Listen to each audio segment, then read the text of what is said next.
I'm William Cooper, and you're listening to the Hour of the Time. For those of you who may not realize it, we are also broadcast on satellite. And if you have a satellite dish and a receiving system, you can listen to us in brilliant, stereophonic, high-fidelity sound right in your own home. We're on Galaxy 3, Channel 17, 5.8 wideband audio. That's Galaxy 3, Channel 17, 5.8 wideband audio. Now remember, when you switch over to 5.8 wideband audio, you'll be listening to me. You may be seeing something else on the screen. Don't worry about it.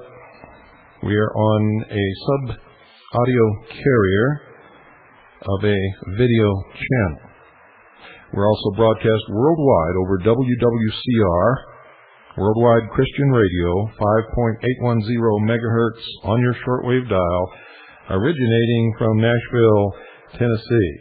If you have problems with the reception on shortwave, or if you believe that the signal is being intentionally jammed, or any other thing that is not natural, don't call us, call WWCR, folks. You can find their number just by calling Nashville, Tennessee Information Operator, asking for WWCR, Worldwide Christian Radio. Don't forget, we have our convention coming up August 1st through the 5th, and it's really going to be a good one, folks. I've been working feverishly here to get everything ready and make sure that it's the best ever held in this country.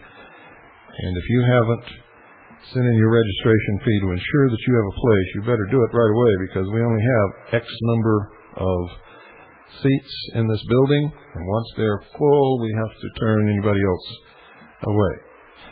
So, do it now. If you're a CAGI or Intelligence Service member, single registration is $100. If you are an Intelligence Service member with a family membership, it's $150. Anyone else is $250 per person, folks. So, take care of it right away. Don't forget, we reopened membership under the Intelligence Service. Membership for a single membership is $100. Membership for a family, no matter how many family members you have, is $150. We've been sending out the packets.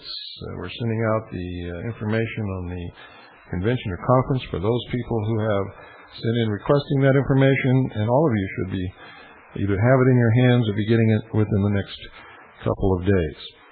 Those of you who have paid for your convention registration fee, you'll be getting a big packet in the mail with all the information on lodging, RV, and camping sites, where to eat, and maps and brochures of all the different things to do around here, plus a little bit about what you're going to be doing here during the convention. Remember, this is Arizona. If you're coming, bring a hat. Remember that in the daytime, the sun is shining, and if you're not used to being out in the Arizona sun in the absolute crystal clear blue sky, make sure you bring the adequate protection, suntan, lotion, sunblock, and all that kind of stuff. Otherwise, you might get fried. Also remember, the atmosphere is dry here. There's very little humidity. So you want to bring some kind of a moisturizing cream. For the camp out the last night, you want to bring some warm clothing, because sometimes it gets cool at night, even though it's nice and warm, beautiful in the daytime. Because of the elevation, it sometimes gets cool at night. And you'll want to bring some warm clothing for the camp out. Make sure you bring a sleeping bag for the camp out, or some blankets, or whatever you want to do to sleep out under the stars the last night here. It's going to be a real treat for a lot of you who have never seen the stars in the Arizona sky. It's like a magnifying glass. You'll see stars that you never even dreamed were up there. The Milky Way will look just exactly, ladies and gentlemen, like crystal spread across the sky. It is so beautiful here at night and in the daytime. You'll see shades of blue in the Arizona sky that you've never seen before. You'll see the whitest clouds that you've ever experienced in your life. So, while you may be coming for the conference, there are a lot of other benefits. In fact, I'll bet you some of you, after you've been here, decide to move to some place in Arizona, maybe not St. John's, but I'll bet you that some of you will. It's just a hunch that I have. Stay tuned, folks. Part 2 of our continuing series on the ADL, which is, in its own way, a part of the Mind Control in America series. For as you see how they have manipulated everyone, you'll begin to understand that what you perceived as reality for most of your life isn't real at all. We're all manipulated. The blacks are manipulated, the whites are manipulated, the Orientals are manipulated, the American Indians are manipulated, the Jews are manipulated. Everyone. No one is exempt from this. Because of human nature, it makes it easy for the puppet masters who pull the strings to make us dance to their tune.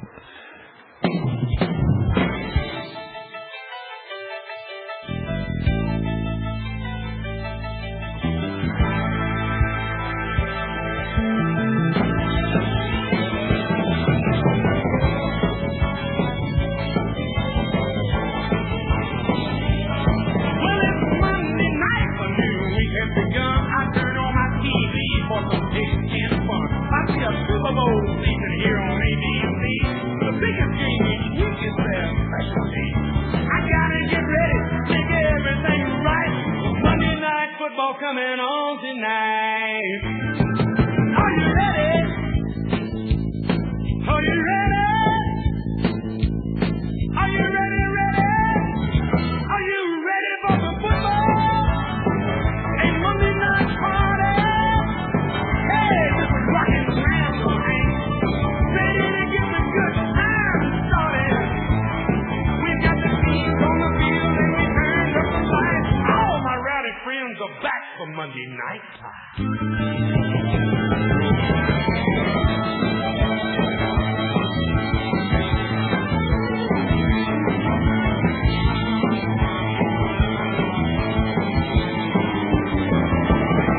Now everyone watches this primetime show. New York, Nashville, San Francisco. We love to watch the kickoff as the game begins. Pretty cheerleaders and last-minute wins. The screaming crowd and the linebacker stare. Scrambling quarterbacks and retrievers in the air. Big hits are coming, the backs are cutting inside. Everybody turns it up Monday night. Everybody in the band. Hey, this is the biggest party, man. We got singing now and then. They got the thing started. We got the week, it's the time that is right. All my rowdy friends are here on Monday night.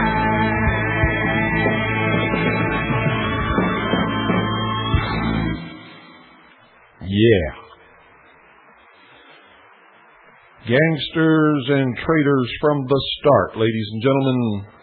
The ADL had been founded shortly after the turn of the century as a Jewish defense arm of the Bnai, Brith. At least that's what the Jews were told.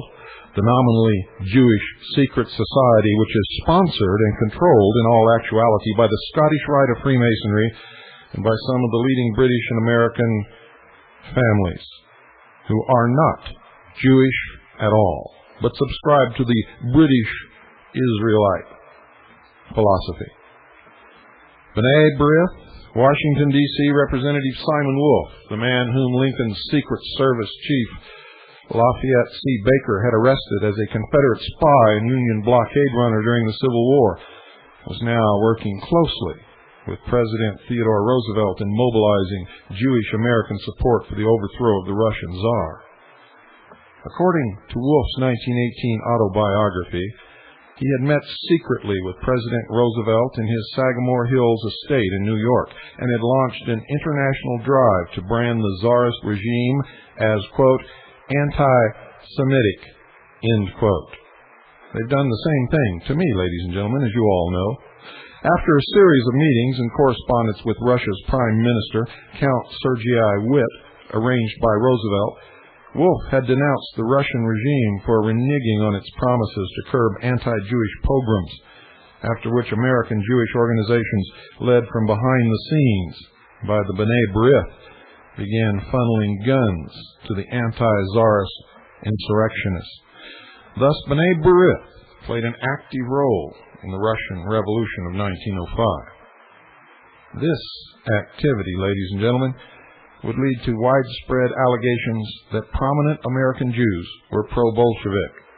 The Warburg family of Kuhn, Loeb and Company did, in fact, fund V.I. Lenin and Leon Trotsky, and father and son Bolshevik agents Julius and Armand Hammer, who helped found the U.S. Communist Party, did actively spread the Bolshevik cause in America and spent a decade in the Soviet Union following the 1917 revolution. These allegations of pro-communist sentiments, while grounded in well-publicized and scandalous actions by prominent Jewish families, actually missed the mark. In fact, ladies and gentlemen, the plot to bring down the Tsar and install the Bolsheviks in power in Russia served long-standing British imperial and geopolitical interests of the sort advanced by the Scottish Rite and the Illuminati. Britain, in fact, feared the development of a Eurasian alliance among France, Germany, Russia, Japan, and China based on economic cooperation and facilitated by the building of a transcontinental system of railroads linking the East to the West. Such a transcontinental railroad system would render Britain's domination over the seas relatively unimportant. Bnai Brith joined in the effort to sink the Tsar for the same reasons the Order joined in the Confederates' secessionist plot to destroy the Union 40 years earlier, because Bnai Brith was an arm of the Illuminati, Freemasonic treason, and still is. In fact, one of the most compelling reasons for the hatred of Russia was the role played by Tsar Alexander II in coming to the aid of Abraham Lincoln during the darkest days of the United States Civil War. In 1863, Tsar Alexander dispatched the powerful Russian Navy to the United States ports of New York and San Francisco and threatened to go to war against Britain if the Crown joined the war on the side of the Confederacy. This probably, without any public recognition whatsoever, is what eventually enabled the North to win the war, for Britain stayed out. They didn't want to stay out. They were forced to. At the same time, the so-called Jewish Bolshevik ties were being targeted, frequently by people with actual anti-Semitic biases. Diligent local police around the United States were becoming legitimately alarmed at the growing crime problem. New York City Police Commissioner Theodore A. Bingham, in September 1908, penned an article for the prestigious North American Review titled, quote, "Foreign Criminals in New York," end quote. The article detailed the rise of gambling, prostitution, and drugs on New York's Lower East Side, emphasizing the role of Jewish, Italian, and Irish immigrant gangsters in that crime explosion. Bingham was not alone in his concern about the rise of gangsterism in the Jewish communities of the metropolitan New York area and beyond. You see, in April 1910, the leading Jewish families of the United States, Germany, France, and Great Britain sent delegates to a Jewish International Convention on the suppression of the traffic in girls and women in London.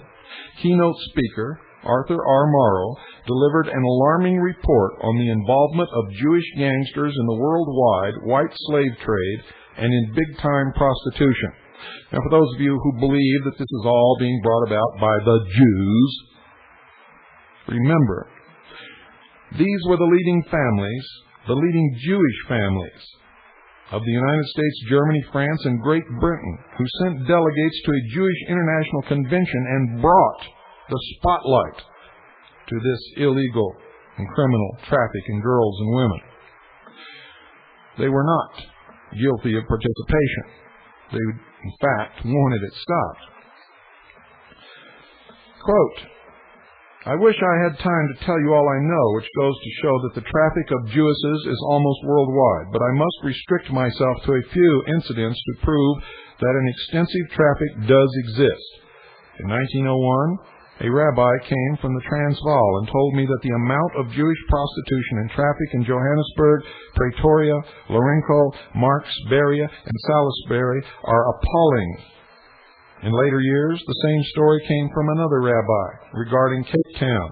In 1903, a Jewish schoolmaster who had spent some time in Egypt said that the traffic by Jews of Jewesses to Alexandria, Cairo, and Port Said was an absolute scandal. There were Greek, Italian, and French prostitutes, but they were far outnumbered by the Jewesses. We have received and have correspondence to show that this awful condition of affairs exists in Calcutta to a large extent, and also all along the free ports of China. From the chief rabbi of Constantinople, from a distinguished Jewish American scholar, from a prominent London gentleman, and from a schoolmistress in Calcutta, we have had letters during the past 6 months describing an outrageous condition of affairs in Constantinople, where traffic in prostitutes is carried out openly and shamelessly, and where the traffickers have their own synagogue. They say things in Damascus are even worse." End quote. Already in 1909, the leading, quote, "our crowd," end quote, families of New York had established their own Bureau of Social Morals, headed by Rabbi Judah P. Magnes. The Bureau hired private detective Abe Schoenfeld, an investigator for John D. Rockefeller, Jr., to infiltrate and profile the organized crime structure centered on the Lower East Side of Manhattan. Schoenfeld's mission was hardly that of crime buster, folks. In 1922, Rabbi Magnes took those voluminous files with him when he moved to Jerusalem and founded the Hebrew University. To this day, the genealogy chart of organized crime remains a part of the university's most closely guarded archives. It was during this same period of mounting concern over the exposure of Jewish surnamed gangsters that the Anti-Defamation League was founded, not to protect the Jewish people, but to protect the Jewish criminal element.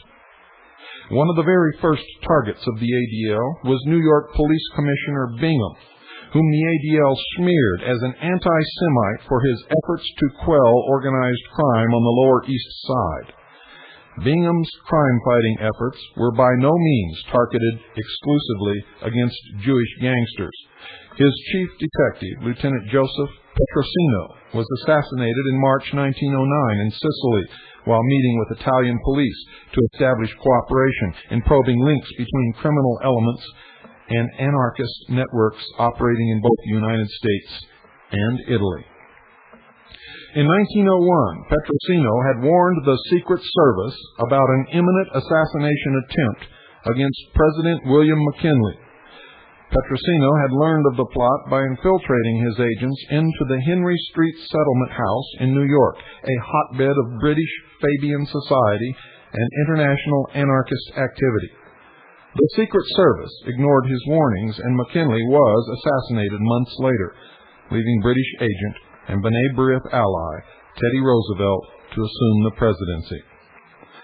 The nascent ADL, still formally called the Publicity Committee of the Bnai Brith, had assailed Bingham's crime-fighting efforts for maligning Jews and eventually succeeded in having him ousted as police commissioner. Now remember, ladies and gentlemen, the ADL is not an arm of the Jewish community, but is an arm of a secret society, a branch of the Illuminati, known as Bnai Brith, which is controlled by the Scottish Rite of Freemasonry. Organized crime got a big boost as a result. What's more, the effort to establish the links between organized crime, international anarchist circles, and perhaps the Scottish Rite and Bnai Brith secret societies was stillborn. The man who founded and headed up the ADL for its first 30 years was Sigmund Livingston, a prominent Chicago attorney who had headed up the powerful Bnai Brith Midwest Lodge No. 6. Livingston was the lawyer for the Chicago and Alton Railways, a company owned by William Moore of the prominent Episcopalian family. From the 1890s, the Moore family had forged a business alliance with the J.P. Morgan banking interests. The Moores, with Morgan Financing, founded the National Biscuit Company, now RJR Nabisco, and United States Steel Corporation. Within 2 generations, members of the Moore family would also control Bankers Trust Company and sit on the board of the International Business Machines Corporation that you know as IBM. The Moore family's sponsorship of Livingston, ADL chairman from 1913 to 1945, was a reflection of the underlying relationship between the leading WASP Freemasonic families and the ADL that continues through to the present. The Moore families, Nabisco, and United States Steel are on record today as major financial backers of the Anti-Defamation League. Ironically, Bishop Paul Moore of the same Moore family served for years as the Episcopal Bishop of New York. Based at the Cathedral of St. John the Divine, he was the superior to Canon Edward West. Now remember, folks, what I've told you about the Cathedral of St. John Divine in the Mystery School series. Canon West's promise to get his Jewish friends to take care of Lyndon LaRouche provided crucial evidence that the real power behind the ADL and its organized crime confederates is the Scottish Rite. With the ADL's successful drive to oust New York Police Commissioner Bingham, organized crime began to spread its tentacles out into New York City and across the country. By the onset of Prohibition in 1920, the undisputed chief of the New York rackets was Arnold Rothstein, the son of a prominent garment manufacturer and a junior member of the elite, quote, Our Crowd, end quote. Many of the Our Crowd families, like the Lehmans, had come to New York from the South in the post-Civil War period. They were transplanted Confederates who capitalized on the power of the British Rothschild family's Wall Street representative August Belmont to quickly establish themselves among the city's leading bankers and stockbrokers. They had participated in the unsuccessful Confederate secessionist plot against the Union. Now they would take a leading role in the British effort to direct a new opium war against the American people. Rothstein, ladies and gentlemen, operated a gambling and prostitution syndicate out of the Metropole Hotel in Midtown Manhattan, far from the teeming ethnic ghetto of the Lower East Side. He ran the unofficial gambling commission for Tammany Hall boss Timothy Sullivan.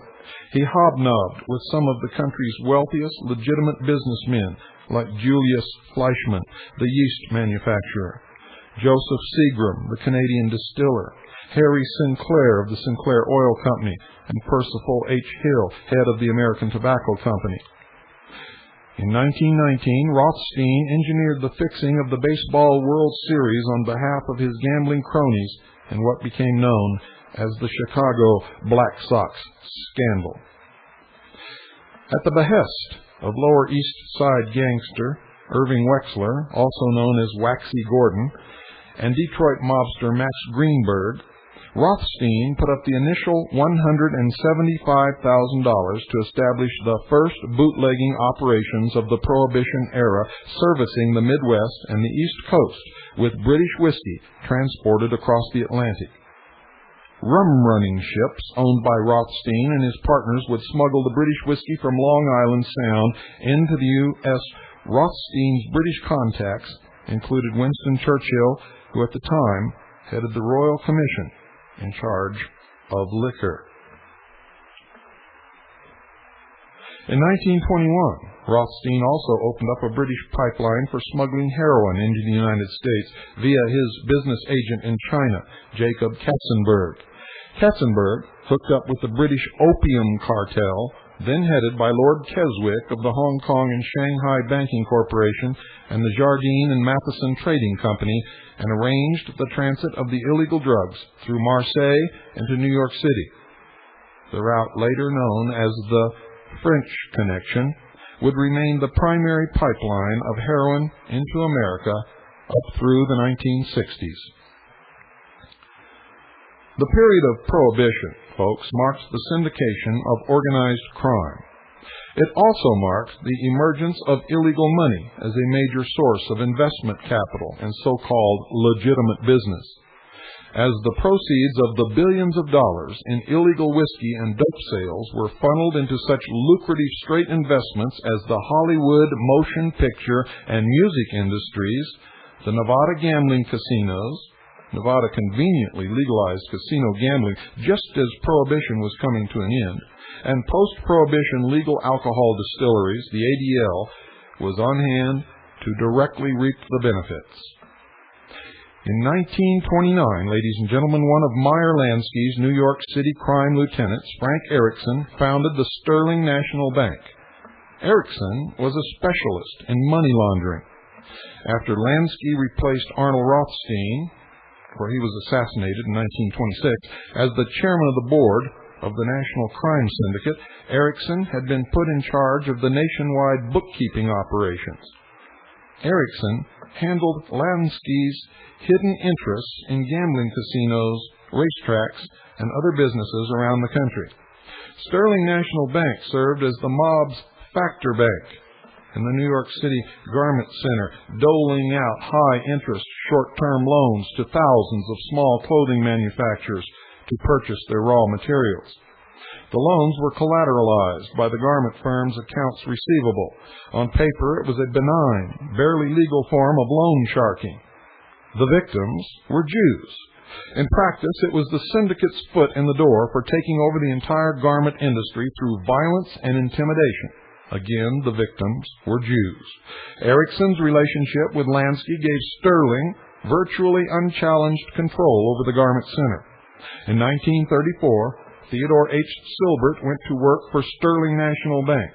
Within a decade of his arrival, Silbert was the bank's chairman, president, and CEO, posts he would retain up until his death in early 1992.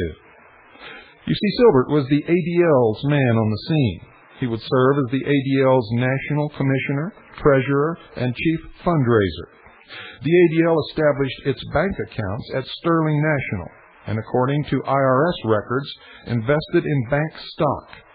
The only other outside investment into which the ADL would ever put its own money would be the American Bank and Trust Company, another New York City bank, which listed ADL National Commissioner and Bnai Brith International President Philip Klutznick as a director.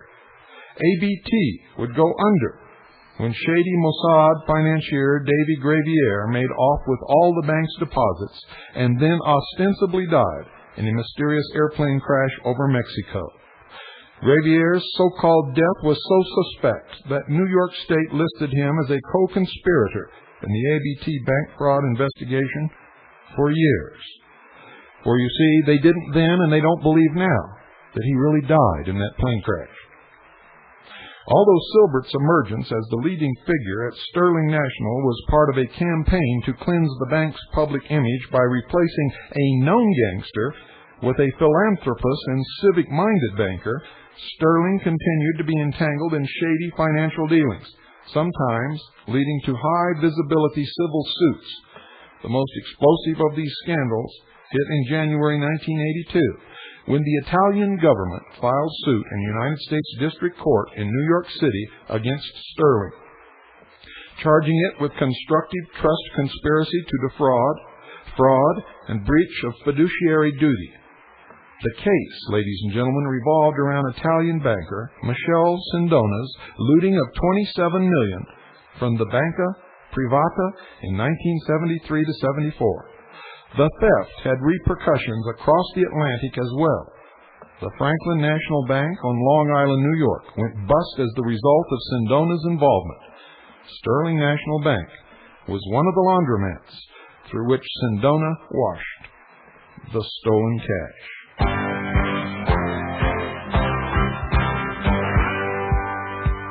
I've got some things to say about the American way, and a trap I'm afraid we're all gonna fall down into. If you need a job done, they'll take your money and run. Too many folks don't give a damn if they help you. Now don't y'all get me wrong, this is not a judgment song. You know I've heard a lot of folks myself along the way. As I go from town to town, I see the same thing going down. They don't give a damn about the job, but they do about the pay. Give a damn about your job, don't you let the devil rob. They try to anything that you're trying your name to. Let's forget about the banker, let's try to help our neighbor. In America, I'm asking you to give a damn.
Folks, the Hour of the Time is brought to you by Swiss America Trading. They specialize in non-reportable, non-confiscatable hard assets.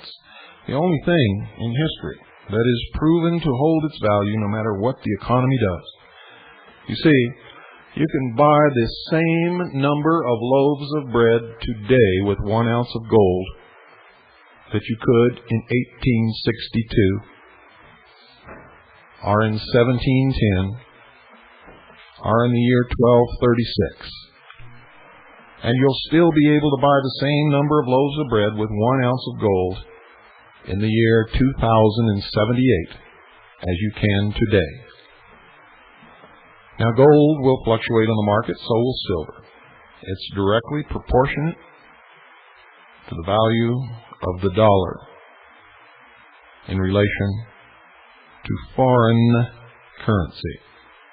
Now remember, very little of the currency in the world has any actual value other than the paper that it's printed upon.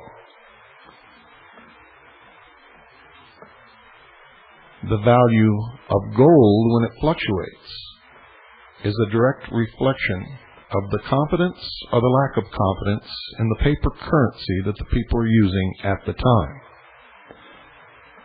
You can invest and you can exploit these fluctuations if you have some kind of a crystal ball. If you're on the inside and you know when they're going to sell large amounts of gold or buy large amounts of gold against the fluctuation of the value of the currency. And you might be able to make a killing, or you might be able to lose everything you have, especially if you're leveraging your investment. We recommend that you invest in hard assets not to make a killing, folks, because I don't believe in taking that kind of a chance with your family's financial security. but I believe that you should invest in hard assets to protect the value of the assets that you have. The dollar continues to decline. It will continue to decline. Eventually, it will collapse. It can do nothing else. So call Swiss America Trading right now. Do something to protect yourself and what you have spent many good years of your life earning to provide for the future of yourself and your family. Look around at your loved ones now, right this moment. Look them right in the eye. If you can tell them that they are protected against whatever may come, then you don't need to do this. But if you can't, you must. You owe it to yourself and your family to at least investigate the means of protecting what you have against what is sure to come. Now, if you don't like Swiss America Trading, or if you don't like me, or if you don't like the hour of the time, then call somebody else. But at least do something to protect yourself and your loved ones. And do it now. You'll be glad that you did. Call 1-800-289-2646. That's 1-800-289-2646.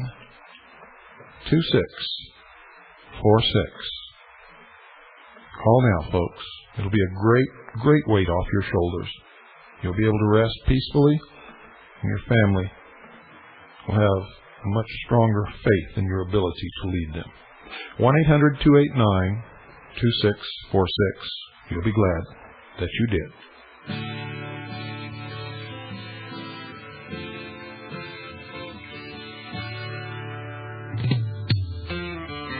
The preacher man says it's the end of time, and the Mississippi River, she's a gold dry.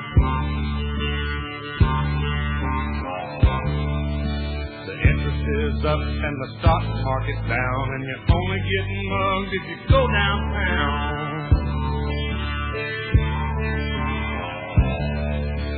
I live back in the woods, you see, a woman and the kids and the dogs and me.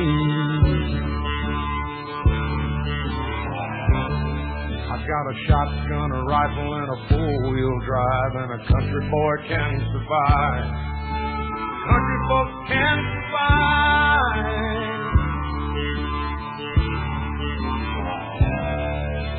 I can plow a field all day long. I can catch catfish from dusk till dawn. Make our own whiskey and our own smoke too. Ain't too many things these old boys can't do.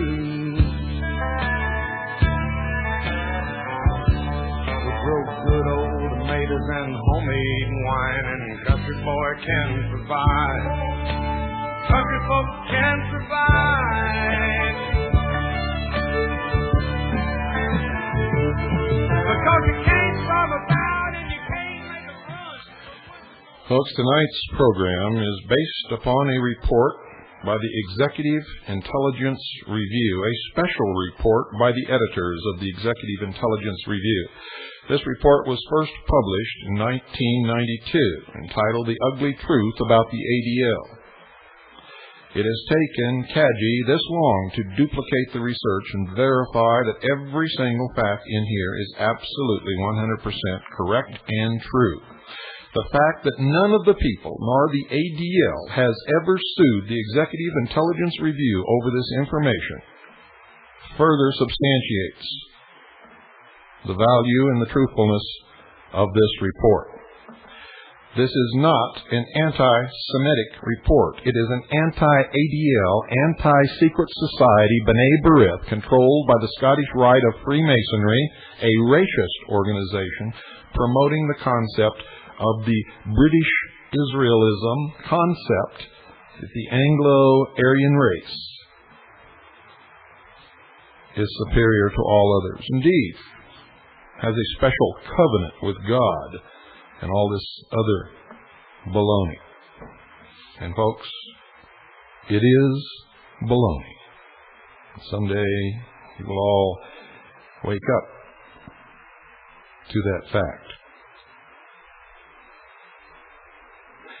Not surprisingly, Sindona would later be exposed as a pivotal figure in the propaganda to Freemasonic Lodge, a secret Italian branch of the Scottish Rite with strong ties to the Mafia.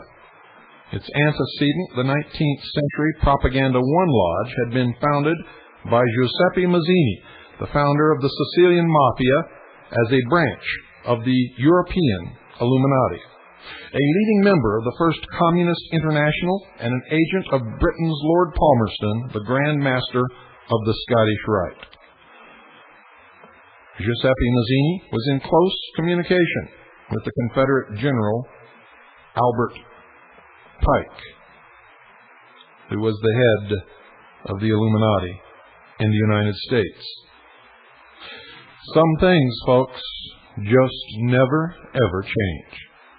The ADL's shady links to Sterling National Bank went beyond Theodore Silbert. Another longtime director of the bank, an ADL man, Maxwell Robb, was a business partner of Meyer Lansky in a company called the International Airport Hotel Corporation.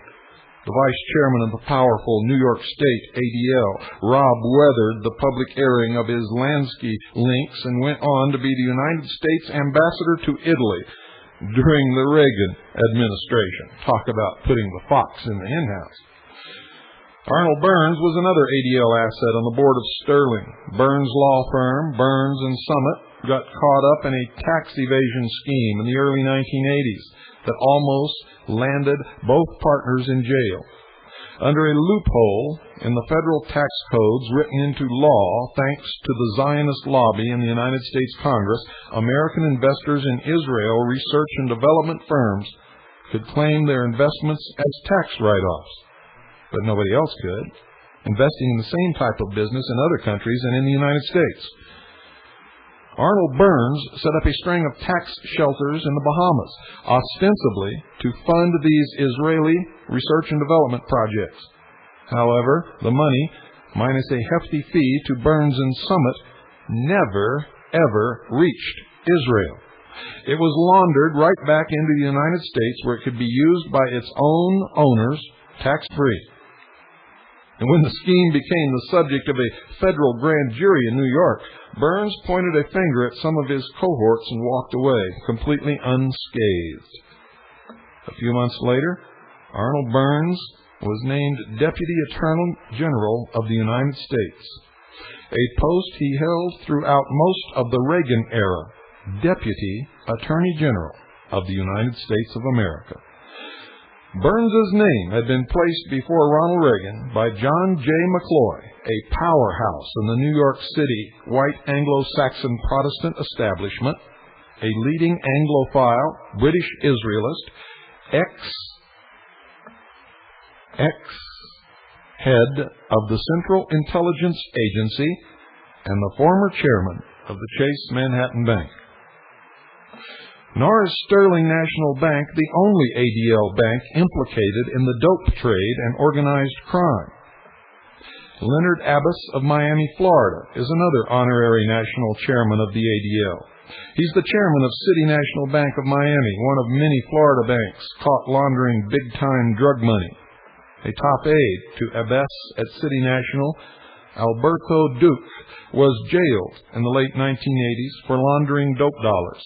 Another senior bank official, Donald Beasley, was hired by Abbas on the basis of his former work for the Nugan Hand Bank in Australia. And if you've read my book, you know all about Nugan Hand Bank and the Central Intelligence Agency and the laundering of drug money.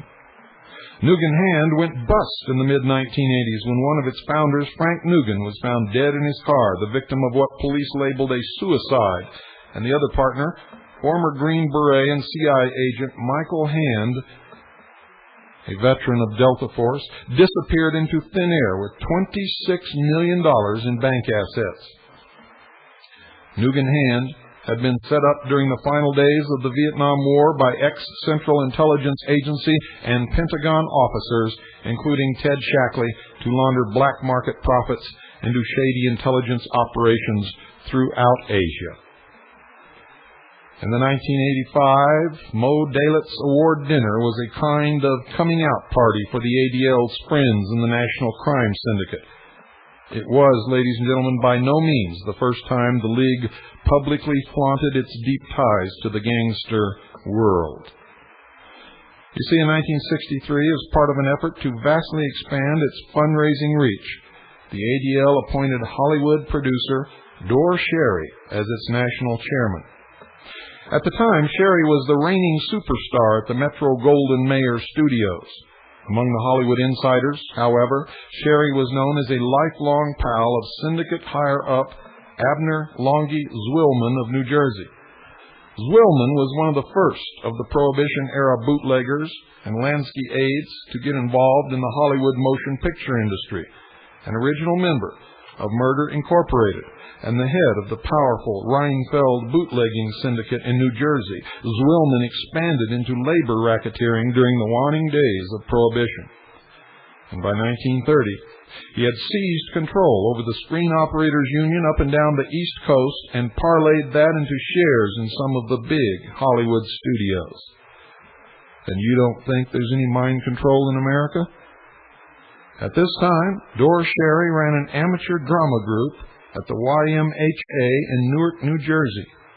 Childhood friend Zwillman sent Sherry out to the West Coast and installed him at Metro-Goldwyn-Mayer, MGM. When Zwillman got into trouble with the IRS in the late 1950s, some of his syndicate associates became convinced that he might betray some of the mob's most closely held financial secrets.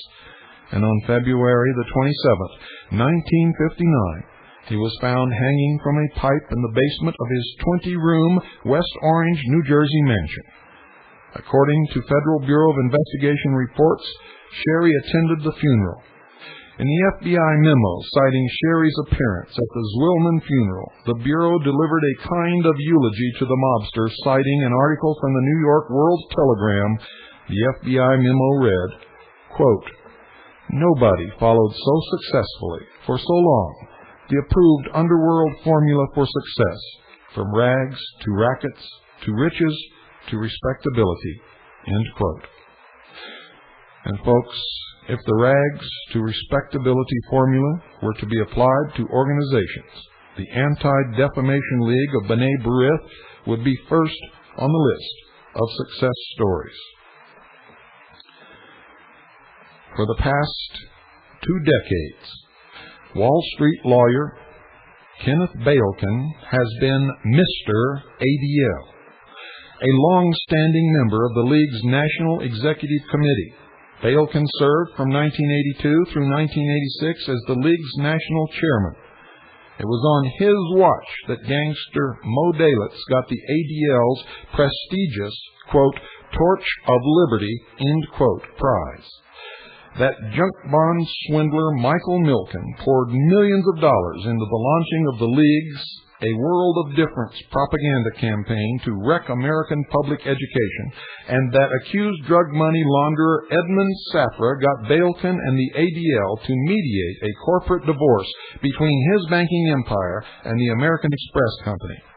In return for Balekin's effort to salvage Safra's badly tarnished reputation, the ADL received a $1 million tax-exempt payoff from him. But Balekin's real claim to fame, folks, is that he was a central figure in the doping, the drugging of America. Without Kenneth Balekin's behind-the-scenes legal maneuvering, the Medellin cartel would have had a far more difficult time establishing a beachhead in the United States. In much the same way Balekin quieted the potentially stormy divorce between Edmund Safra and American Express, he brokered the marriage between renegade financier Robert Vesco and the Medellin cartel's chief of logistics, Carlos Leder Rivas. As a result, the dope smuggling routes through the Caribbean into the United States were consolidated, and the streets of America were flooded during the 1980s with marijuana and cocaine. This sordid story began in 1970, when Kenneth Balekin, the senior partner at the Wall Street law firm of Wilkie Farr and Gallagher, helped engineer Robert Vesco take over the Investors Overseas Service, a Swiss-based mutual fund that was founded by Bernie Cornfield with startup funding from the Swiss-French branch of the Rothschild family. IOS was a front for Meyer Lansky's international crime syndicate. IOS salesmen traveled the globe carrying suitcases full of cash across international borders. Some of the money came from local investors, but the bulk of it was hot money gained from the Lansky syndicate's dope gambling, prostitution, and extortion rackets. Now, if this method of money laundering was labor-intensive and primitive compared to today's high-speed electronic wire transfers, it was nevertheless efficient. The cash eventually wound up in numbered accounts at some of Switzerland's most corrupt and secretive banks. Some of the banks, ladies and gentlemen, linked to the IOS apparatus, like the Geneva-based International Credit Bank, or BCI, and the Nassau, Bahamas-based Bank of World Commerce, were flagrant fronts for the Lansky syndicate. While BCI was owned by a senior officer of the Israeli Mossad named Tibor Rosenbaum, BCI's office manager, Sylvian Ferdman, was identified by Life magazine in 1967 as one of Lansky's top bagmen, and World Commerce Director Alvin Malnick was Lansky's accountant.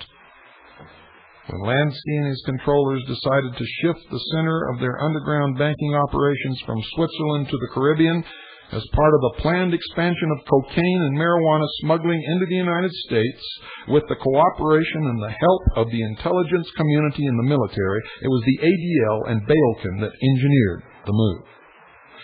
First, the ADL's Minneapolis, Minnesota apparatus, known inside the League as the Minneapolis Mafia, which ran the notorious Kid Can, or Isidore Blumenfeld, organized crime ring, provided the money for a local Hebrew schoolteacher turned business entrepreneur named Meshulam Riklis to buy up a large block of shares of IOS stock. Once Riklis had amassed enough stock to control the company, he turned around and sold all his shares to Vesco. Vesco was represented in the transaction by Kenneth Balekin. You see, the circle is now complete.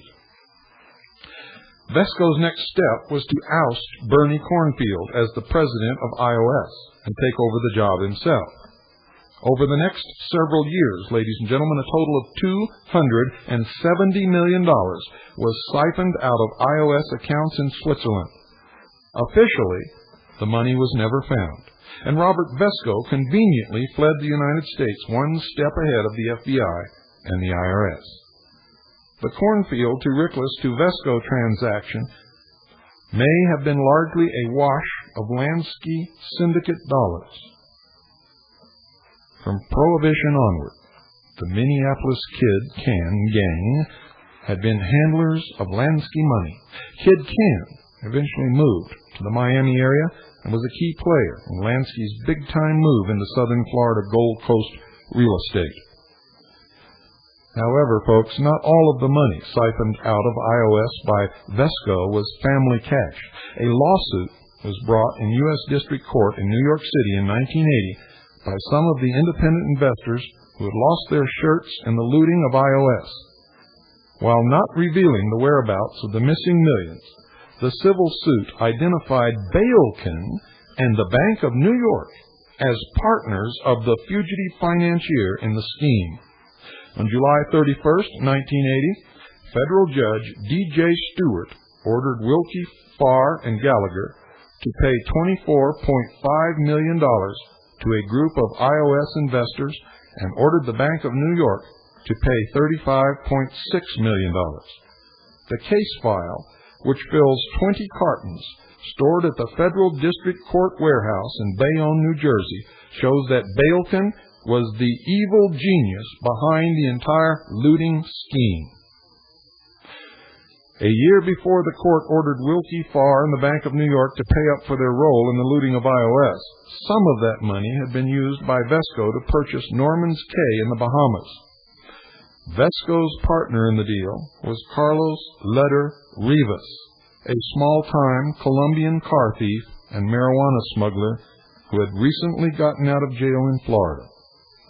Letter, an unabashed supporter of Adolf Hitler, who would later use some of his smuggling profits to found a neo-Nazi radical environmentalist political party in Colombia, fit neatly into the ADL scheme, with his family ties back in Colombia to leading figures in the then-emerging Medellin cartel. By 1980, the Vesco Letter-owned Norman's Cay was serving as the command center and transshipment depot for a massive marijuana and cocaine trafficking operation protected by the intelligence community from Medellin into the United States. For several years, while running the Norman's Cay operation, Vesco skipped from the Bahamas to Costa Rica to Nicaragua, buying up local politicians and newspaper editors, and always miraculously staying one step ahead of an FBI that never really seemed intent upon capturing the fugitive money man. In fact, it was just a show. On one occasion, on Antigua, Vesco was hosting a lavish party on a boat that he had bought from Saudi financier Adnan Khashoggi. Isn't it funny how the same names always crop up in all of these investigations? While the FBI agents were combing the island, looking for this elusive fugitive. Well, I hope you can sleep well tonight. I hope you're beginning to get the message. I hope you're beginning to understand things just ain't as you thought they were. And they use this branding of anti-Semitic, anti-Semitism to control the Jews and to keep you in your place.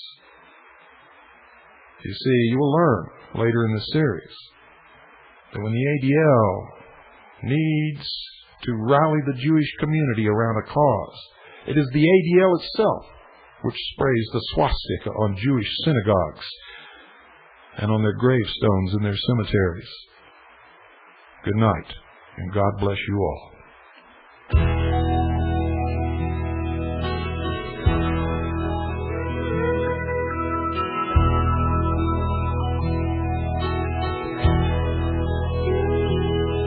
There's homeless on the streets of every city. Big city crime in every little town. There's people making money off Jesus, and taxes dragging everybody down. There's politicians kind of stretching the truth, and farmers are getting pulled up by their roots, and butchers telling little kids high's the only way. Oh, welcome to the USA today.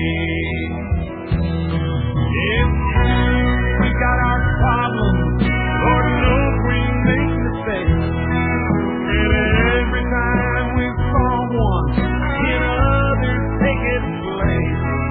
But you won't see those refugees heading the other way. Welcome to the USA today.